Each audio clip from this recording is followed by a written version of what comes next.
ছাত্রী ও বন্ধুগণ, আমার সহকর্মীবৃন্দ এবং মানিকগঞ্জ জেলা শাখার সংগ্রামী সভাপতি এবং সাধারণ সম্পাদক সহ অন্যান্য নেতৃবৃন্দ যারা উপস্থিত হয়েছেন, এই প্রচন্ড গরমের মধ্যেও যারা ধৈর্য ধরে আপনাদের প্রাণের দাবি, আপনাদের যে অধিকারের কথা বলার জন্য, শোনার জন্য আপনারা এসেছেন, সেজন্য আপনাদের কাছে আমরা চিরকৃতজ্ঞ।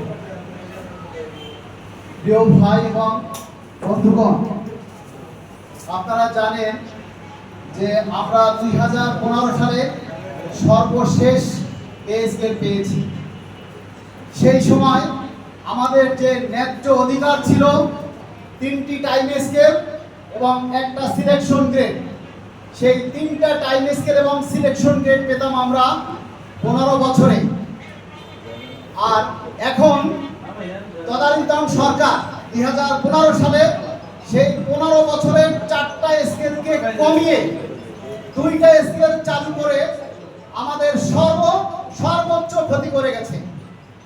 এবং 2015 সালের পর তারা 2020 সালের পরে আবার পুনরায় নির্বাচন করে ক্ষমতায় এসেছেন এবং সেই ক্ষমতা থেকে 24 সালে তাদের পতন হয়েছে। এই 9 বছর তাদের ক্ষমতার মধ্যে তারা আমাদেরকে পে স্কেল দেয়নি। কিন্তু 2015 সালের পে স্কেলে উল্লেখ ছিল যদি কখনো দ্রব্যমূল্যের ঊর্ধ্বগতি হয় তাহলে বেতনের সমন্বয় করা হবে। কিন্তু সেই 9-10 বছরে কি বেতনের কোনো সমন্বয় করেছিল? কিন্তু কোনো বেতনের সমন্বয় তারা করেনি। আমাদের সরকারি কর্মচারীদের সুযোগ সুবিধা বাড়াবে তো দূরের কথা, তারা আরো আমাদের সুযোগ সুবিধা কর্তন করে গেছে। আমরা 2018 সালের পর থেকে রাজপথে বিভিন্নভাবে আন্দোলন সংগ্রাম করেছি, কখনো মানববন্ধন করেছি, কখনো সংবাদ সম্মেলন করেছি, কখনো মহাসমাবেশ করেছি, কখনো স্মারকলিপি দিয়েছি, কখনো অন্য কোনো ভাবে আমাদের দাবির কথাগুলি আমরা তুলে ধরার চেষ্টা করেছি। কিন্তু এই 10-11 বছরে 3টা সরকার অতিবাহিত হয়েছে, 2টা আওয়ামী লীগ সরকার, একটা অন্তর্বর্তী সরকার এবং এখন রানিং পাওয়ারে যে আরেকটা সরকার, গণতান্ত্রিক সরকার। আজকে 4টা সরকার চলতেছে, কিন্তু এই চারটা সরকারের আমলেও আমাদের 11 বছরের যে ন্যায্য অধিকার প্রতিষ্ঠিত হয়নি। একজন কর্মচারী হচ্ছে একটা রাষ্ট্রের একটা অংশ, একটা রাষ্ট্র একটা পরিবার। সেই রাষ্ট্রের সেই পরিবারের সদস্যরা হচ্ছেন একেবারে প্রধানমন্ত্রী থেকে শুরু করে যত মন্ত্রী, মিনিস্টার, সচিব, আমলা, ঊর্ধ্বতন কর্মকর্তা, প্রশাসন ক্যাডার, নিম্ন শ্রেণীর কর্মচারী এবং যত লেভেলের কর্মকর্তা আছে সবাইকে নিয়ে, ইভেন ডিফেন্স এবং আরো অন্যান্য যারা আছে সব মিলিয়ে 22 লক্ষ কর্মচারী। এই 22 লক্ষ কর্মচারী নিয়ে হচ্ছে একটি রাষ্ট্র এবং সেই 22 লক্ষ কর্মচারী 20 কোটি মানুষকে পরিচালিত করছে, কখনো শিক্ষা দিয়ে, কখনো চিকিৎসা দিয়ে, কখনো অন্যান্য সেবা দিয়ে। আজকে যদি একটা সরকারি অফিসে একটা পাবলিক কাউকে ঢুকিয়ে দেওয়া হয় তাহলে সে কি কাজ করতে পারবে? আপনারা কথা বলবেন। একটা পাবলিককে যদি সরকারি অফিসে ঢুকিয়ে দেওয়া হয় তাহলে সে সরকারি কাজ করতে পারবে? সরকারি কাজ করতে হলে সরকারি লোক লাগবে, তাই না? তাহলে আমরা সরকারের প্রজাতন্ত্রের অংশ হয়ে আমরা প্রজাতন্ত্রের একেবারে যে রাষ্ট্রের একটা যে চালিকা শক্তি, যেটাকে বলে একটা মানুষের যে ব্লাড বলে, সে ব্লাড হচ্ছে একটা রাষ্ট্রের ব্লাড হচ্ছে কর্মচারীরা। যে কর্মচারীরা যদি ভালো না থাকে, একটা মানুষের শরীরের রক্ত যদি ভালো না থাকে, সেই মানুষটা কি সুস্থ থাকবে? ভালো থাকবে? তাহলে একটা প্রশাসনের, একটা রাষ্ট্রযন্ত্রের সবচেয়ে উল্লেখযোগ্য অংশ হচ্ছে সরকারি কর্মচারীরা। তারা যদি ভালো না থাকে তাহলে সেই রাষ্ট্র ভালো থাকবে?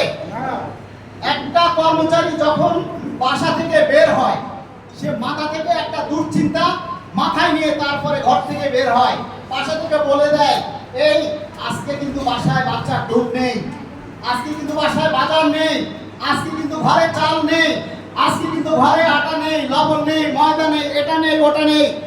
এই দুশ্চিন্তা নিয়ে বাসে ঝুলতে ঝুলতে, যেহেতু 10 টাকা ভাড়া দেয় প্রতিদিন, তাই বাসে ঝুলতে ঝুলতে তারা অফিসে গিয়ে তাহলে তাদের ঝিমুনি চলে আসে।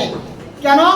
তাদের মাথায় দুশ্চিন্তা থাকে, আমার ঘরে বাজার নেই, আমার বৃদ্ধ বাবা মা ঘরে আছে, তাদের ওষুধ নেই, আমার সন্তানের স্কুলের বেতন নেই, আমার ঘরের আমার স্ত্রী সন্তানদের পরনে ভালো কাপড় চোপড় নেই, আমি কি করব?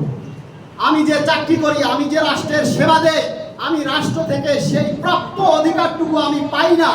আমি আমার সংসার চালাতে পারছি না, আমি কোনোভাবে আমার সংসার চালাতে পারছি না। বাবা, আমি তোমাদের দায়িত্ব নিতে পারি নাই, আমি তোমাদের ভরণ পোষণ দিতে পারি নাই।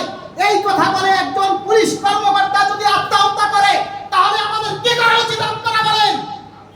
একটা সরকারের একজন পুলিশ সদস্য যদি সংসার চালাতে না পেরে আত্মহত্যা করে, তাহলে এই লজ্জাটা কি পুলিশের নাকি রাষ্ট্রের? রাষ্ট্রের। আমরা আজকে আত্মহত্যার সামিলের পর্যায়ে চলে গেছি। আমাদেরকে প্রায় শুনতে হয় অমুক জায়গায় কর্মচারী সংসার চালাতে না পেরে তেনার দায়ে ঋণগ্রস্ত হয়ে তারা সুইসাইড করছে, আত্মহত্যা করছে, তারা দেশ ছাড়া হয়ে যাচ্ছে। অনেকে বলে সরকারি চাকরি ছেড়ে আমরা বিদেশ চলে যাব। কেন? একটা দেশের সরকারি চাকরি হচ্ছে সবচেয়ে ভালো একটা এবং সর্বোৎকৃষ্ট একটা উপায়। কারণ ছোটকাল থেকে মানুষ বড় হয়, পড়াশোনা করে ভালো একটা সরকারি চাকরি করবে। আর আজকে সরকারি চাকরির প্রতি মানুষের বিতৃষ্ণা চলে এসেছে। কেন? সরকারি চাকরিতে ঢুকলেই 8,000 টাকা বেতন পেতে হবে। আমাদের ঈদ গেছে, 11 বছরে 22টা ঈদ গেছে, আমাদের কোনো কর্মচারীরা সচ্ছলভাবে ঈদ উদযাপন করতে পারে না। আমাদের 8,250 টাকা যে বোনাস দেওয়া হয়, 8,250 টাকা দিয়ে কেউ কোরবানি দিতে পারবে? তাহলে একজন সরকারি চাকরি করে একটা ঈদ যদি উদযাপন করতে না পারে, তাহলে সেই কর্মচারী রাষ্ট্র থেকে কি পাচ্ছে? এবারে আসুন, 2020 সালের পর থেকে যারা পেনশনে গিয়েছেন, অনেক কর্মচারী, অনেক কর্মকর্তা আছে যারা অবসরে চলে গেছেন, কিন্তু তারা পে স্কেল পায় নাই।